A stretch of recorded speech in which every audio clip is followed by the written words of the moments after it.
दोस्तों, सनातन परंपरा में गाय, गंगा और गायत्री का बहुत ज्यादा धार्मिक महत्व है। मान्यता है कि गोमाता के शरीर पर 33 कोटि देवी देवताओं का वास होता है। गोमाता की सेवा एवं पूजा करने वाले जातक पर इन सभी देवी देवताओं की कृपा बरसती है। गो सेवा से ना सिर्फ इस जन्म के बल्कि पूर्व जन्म के भी दोष दूर हो जाते हैं।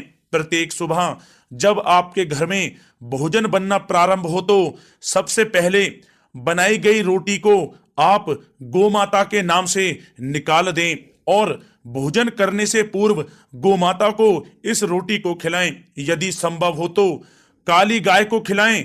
यदि काली गाय ना मिले तो सफेद गाय को भी आप खिला सकते हैं। प्रत्येक पूजा और मांगलिक कार्य में गोमाता या उनसे जुड़ी चीजें जैसे गाय का गोबर, गोमूत्र, गाय का दूध अथवा गाय के दूध से बना घी अवश्य शामिल करें।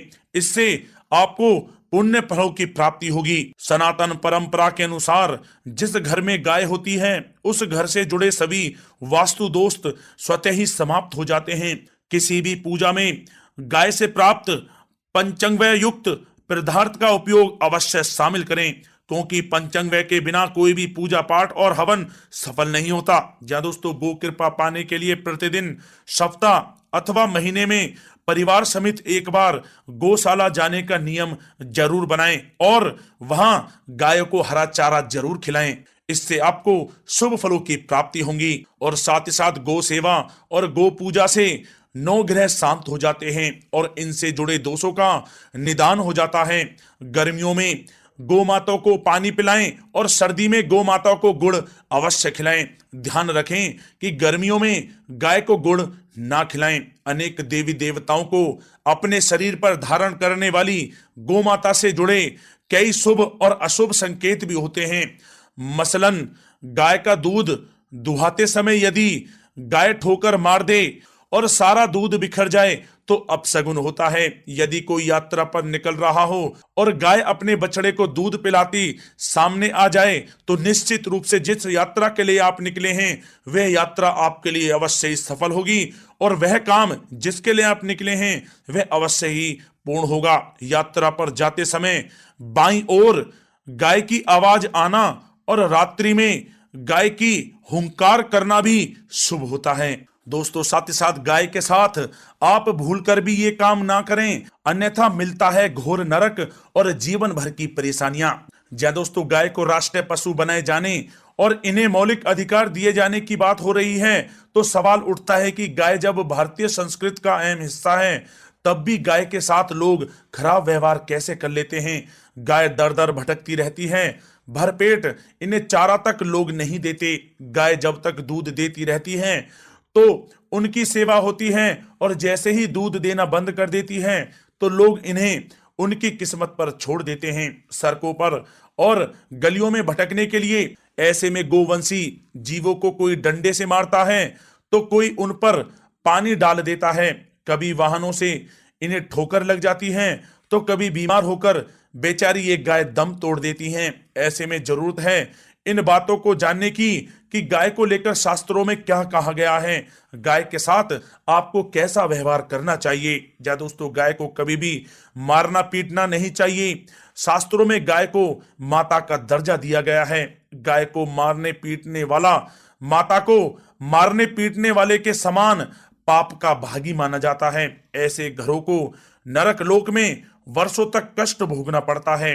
अगले जन्म पशु योनि में मिलता है। कथा है कि गौतम मुनि ने गलती से गाय को डंडा मार दिया था जिससे गाय की मृत्यु हो गई थी और इस पाप से मुक्ति के लिए इन्हें वर्षों तक तपस्या करनी पड़ी।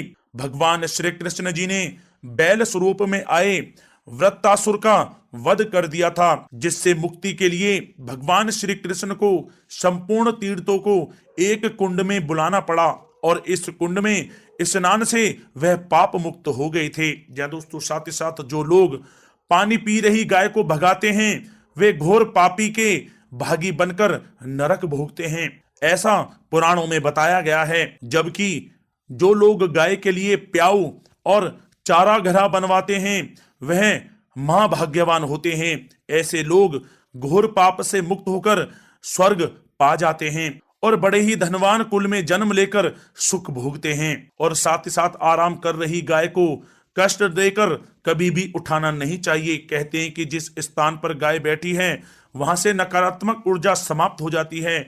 गाय के बैठने की जगह को जो लोग नियमित साफ रखते हैं वे पूर्व जन्म में किए गए जाने अनजाने में पापों से मुक्ति हो जाते हैं और गोलोक में स्थान पाते हैं। गाय को डंडा मारकर उठाना, पानी डालकर उठाने से मनुष्य पाप का भागी बनता है और अगले जन्म में उसे दर दर भटकना पड़ता है। और साथ ही साथ शास्त्रों में बताया गया है कि गाय का दूध उसके बछड़े के लिए होता है।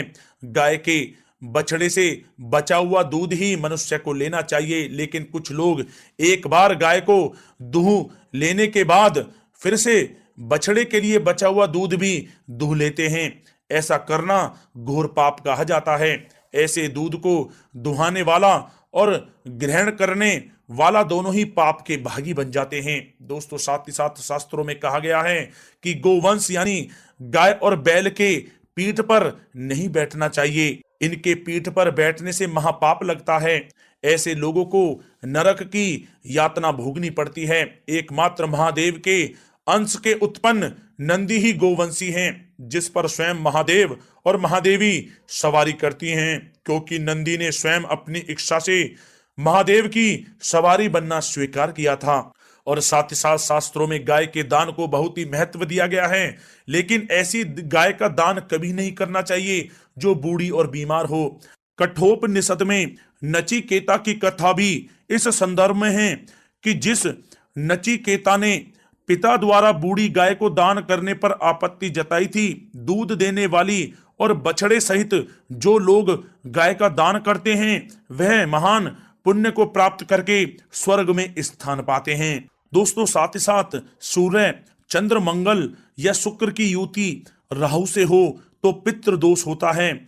यह भी मान्यता है कि सूर्य का संबंध पिता से एवं मंगल का संबंध रक्त से होने के कारण सूर्य यदि शनि, राहु या केतु के साथ स्थित हो या दृष्टि संबंधी हो तथा मंगल की युति राहु या केतु से हो तो पितृ दोष होता है।